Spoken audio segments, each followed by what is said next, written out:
The Indianapolis 500 is the most famous auto race in the world, thrilling fans every Memorial Day weekend since 1911. But there are some things that you might not know about this legendary sporting event, like how the milk tradition got started, and why there's a naked guy in the winner's trophy. Here's a look at the untold truth of the Indy 500. The pace car crashed.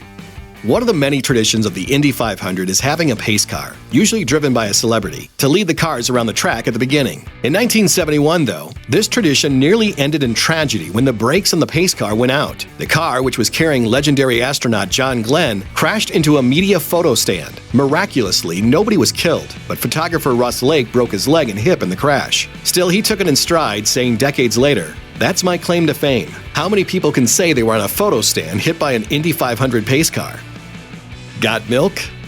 Winners swigging milk after the Indy 500 is the race's most famous tradition. It started after Louis Meyer, a three-time winner, asked for a glass of milk after winning in 1933. According to the Indianapolis Motor Speedway, an executive with the Milk Foundation was so elated when he saw the moment captured in a photograph in the sports section of his newspaper the following morning that he vowed to make sure it would be repeated in coming years. While the tradition disappeared between 1947 and 1955, it started again in 1956, and Indy 500 winners have been drinking milk ever since. The American Dairy Association even has a whole Winners Drink Milk campaign based on the ritual, though the trend was bucked in 1993 when winner Emerson Fittipaldi got booed for drinking orange juice instead. Why did he do it? He owned an orange grove and was doing marketing of his own. What a rebel.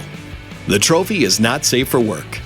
Like the Stanley Cup in professional hockey, there's just one trophy for the Indy 500, the Borg-Warner Trophy, which is passed down through generations. Unlike the Stanley Cup, however, the Borg-Warner Trophy is topped by a tiny statue of a naked man in all his glory. It also has the tiny carved faces of everyone who has ever won the race, staring out in sterling silver for all eternity, which may be why the USA Today called the Borg-Warner Trophy one of the creepiest in sports. But is it?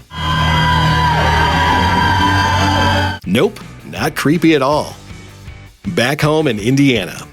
For more than 4 decades, the late great Jim Nabors sang the unofficial theme song of the Indy 500, Back Home in Indiana, before every race, which is kind of amazing considering the first time he performed it live in 1972, not only did he not know the words, he didn't even know what song he was supposed to sing. That's because, thanks to a communication error, he was under the mistaken impression he was supposed to sing the Star-Spangled Banner. After consulting with the band conductor, Nabors quickly wrote the lyrics to Back Home in Indiana on his hand like a schoolboy cheating on an exam. It worked, though, as he returned to perform the song almost every year until his retirement in 2014. The Brickyard. The Indianapolis Motor Speedway is nicknamed the Brickyard. The name comes from how the speedway was initially paved with actual bricks. Eventually, the track was replaced with asphalt, but the speedway kept intact, a 36-inch wide strip at the starting line called the Yard of Bricks. Today, winning Indy 500 drivers kiss the bricks after their victory, a tradition which actually started in 1996 when driver Dale Jarrett won NASCAR's companion race, the Brickyard 400. The Speedway. The Indianapolis Motor Speedway began in 1909 when a group of businessmen led by Carl Fisher built a test track for car companies to work out the kinks of their new inventions. Initially, the races held at the Speedway were small affairs designed to showcase the differences between competing auto brands. In 1911, though, Fisher decided as a publicity stunt to instead hold just one giant race each year, and the Indy 500 was born. Fisher's vision extended beyond the racetrack, though. The Speedway is actually located in a town called Speedway, which was a planned community designed by Fisher specifically for modern folks who had cars instead of horses, with paved roads and garages attached to each home. Glamorous ladies of racing. Danica Patrick may be the most famous woman to ever compete in the Indy 500, finishing in the top 10 5 times, but she wasn't the first woman to suit up. Janet Guthrie holds that honor, participating way back in 1977. So far, there have been 9 women to race in the Indy 500, including Pippa Mann, who plans to compete in the race for the 7th time in 2018. Fun fact, when women race in the Indy 500, they change the Gentlemen Start Your Engines introduction to begin with either Lady and Gentlemen or Ladies and Gentlemen, depending upon the number of women in the race. Pit stops.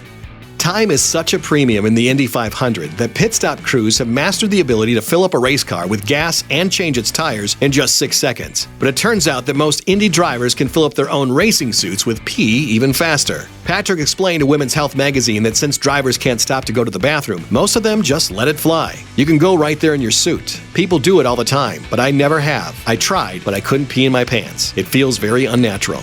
If peeing your pants is cool, consider me Miles Davis. Oh, that was was the grossest thing I've ever heard in my life. One race lasted 4 months. In 1981, Bobby Unser appeared to win the Indy 500 by a comfortable 5.18 seconds over second-place finisher Mario Andretti. But Andretti and team owner filed a protest claiming that Unser should have been penalized for passing cars under a yellow flag earlier in the race. The United States Auto Club, which arbitrates these things, agreed, stripping Unser of the title and giving it to Andretti. What's he doing? Look at that, he's passed about half a dozen cars. Oh, James, that's Under the yellow, you can't do that. that is a no-no. Unser filed an appeal, though, arguing that any penalty should have been assessed during the race, when they would have had a chance to recover. The case dragged on until October, when the appeals board finally voted to reinstate Unser's victory. Nearly 40 years later, though, the two are still arguing about it. Bobby Unser, 1981 Indianapolis 500 winner. Thanks for watching. Click the grunge icon to subscribe to our YouTube channel. Plus, check out all this cool stuff we know you'll love too.